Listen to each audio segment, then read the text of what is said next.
What's the word, email nerds? Andrew Kordick here over at iPost.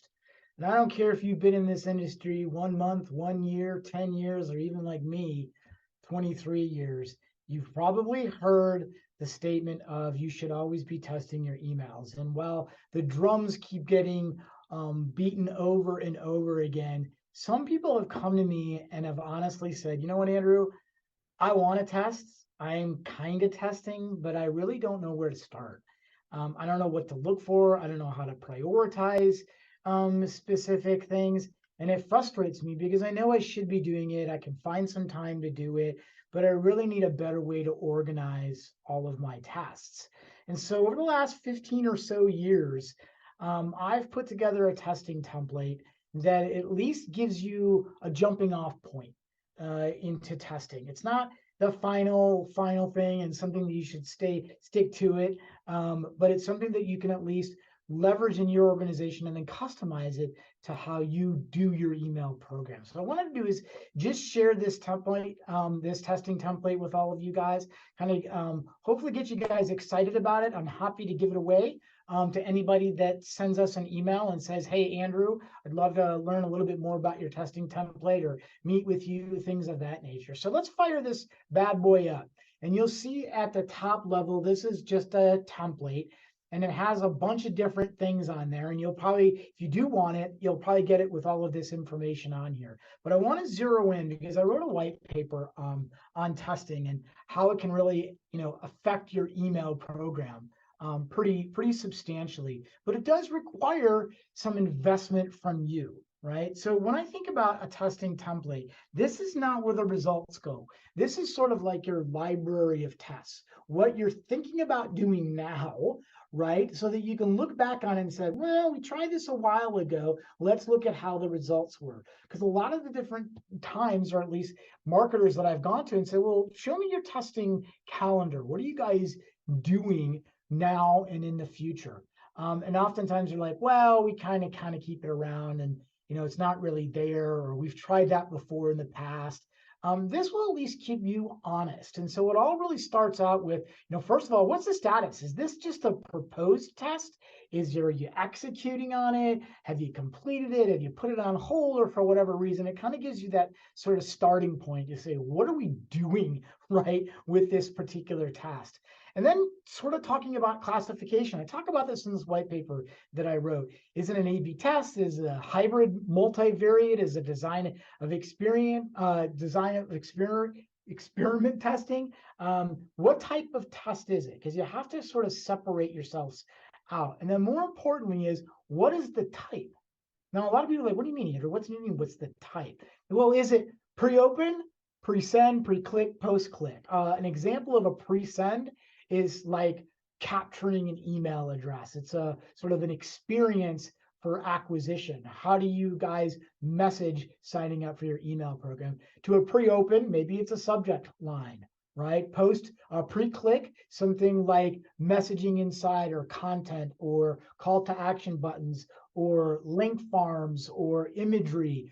Or is it a post-click? When somebody clicks off your email, are you sending them to a landing page, or are you testing a variety of different elements on the landing page?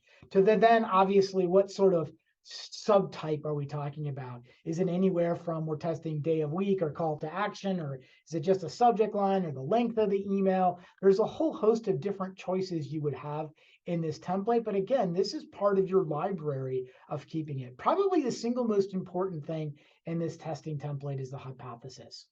You got to know what you want to prove. And you have to identify what's going to make you successful. You can't just say, I'm interested in testing an urgent subject line because I want to see if it works. You really have to say, we want to do it because we think it's going to increase clicks. Or guess what? Adding personalization in a subject line, or having a call to action button at the top versus at the bottom. And we believe that it's going to increase whatever our metrics that we're tracking by X percentage. having that hypothesis kind of grounds you as that email marketer. And then you kind of get into the details, right? What's the splits details? Where are we recommending a 10-10-80, a 15-15-70?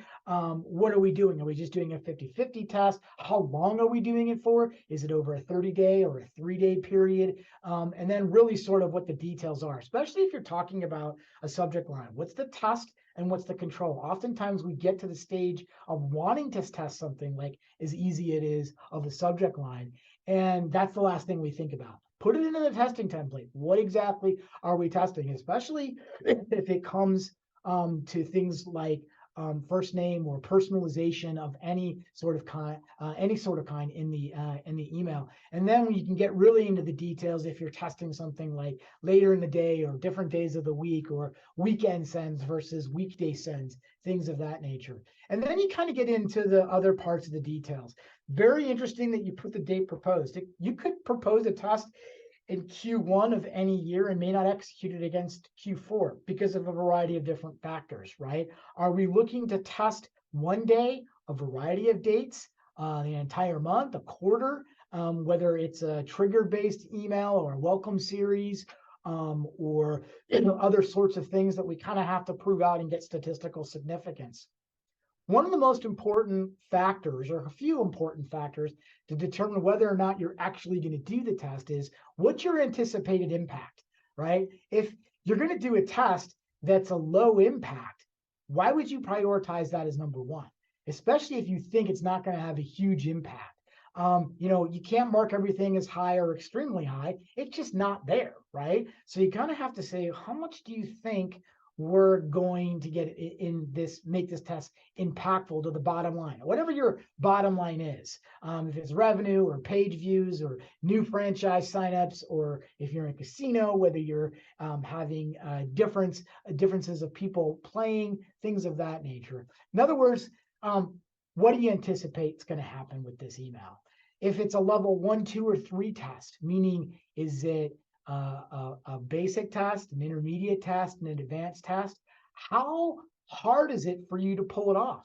That's the internal level of effort. Oftentimes, what a lot of marketers will do is say, well, we want to do this fancy schmancy test, and it's kind of involved, and we've got to get IT involved, and now we need to get social involved, and now we need to get all these different branding and marketing departments involved. So the internal level of effort is really, really high. The last thing you want to do is have a high internal level of effort with a low anticipated impact.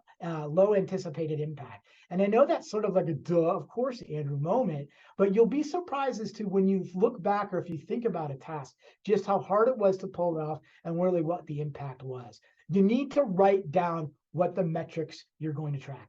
I don't care if you're thinking about open rates, more on that at another time, click rates, click to open rates, reach rates, especially if you start talking about longer testing, if it's conversion or other engagement metrics in what you are tracking. You have to know what you're tracking towards so you can anticipate or say to yourself, this has been a really successful task.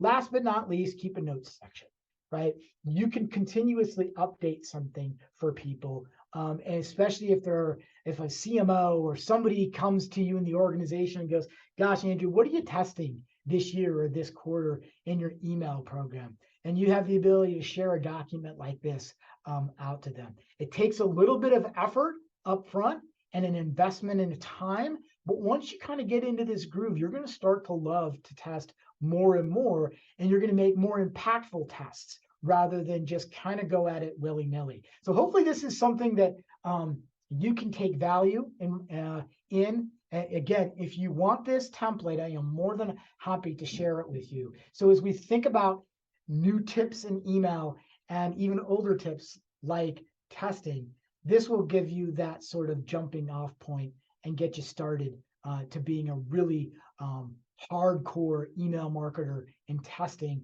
to learn and testing to implement. And that's a different topic for a different day. So thanks again for joining me on this tip and or trick for today.